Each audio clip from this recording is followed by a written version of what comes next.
நீங்கள் இருமலில் இருந்து நிவாரணம் பெற காஃப் சிரப் அருந்துபவரா? எச்சரிக்கை, உங்களுக்கு கிட்னி சம்பந்தமான பிரச்சனைகள் வரக்கூடும் மற்றும் குழந்தைகளை இன்னும் தீவிரமாக தாக்கும்.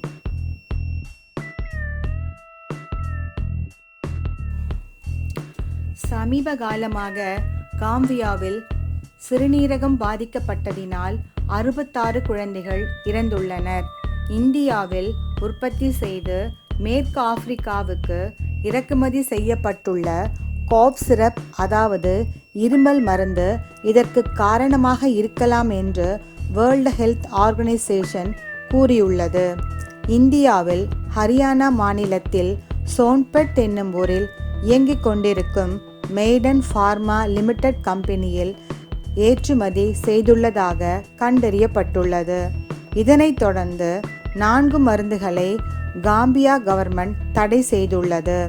அவை புரோமெத்தசின் ஓரல் சொல்யூஷன், கோஃபெக்ஸ் குழந்தை இருமல் மருந்து, மேக்காஃப் குழந்தை இருமல் மருந்து, மேக்ட்ரிப் என் கோல்டு சிரப் ஆகியவை.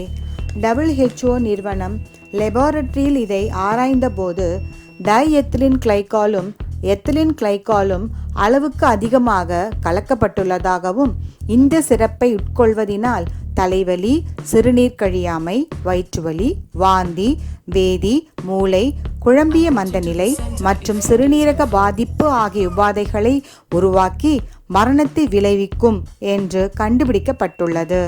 மேலும் இந்தியாவில் இயங்கும் central drugs standard control organisation இதை மிக தீவிரமாக ஆராயும் முயற்சியில் இறங்கியுள்ளனர்.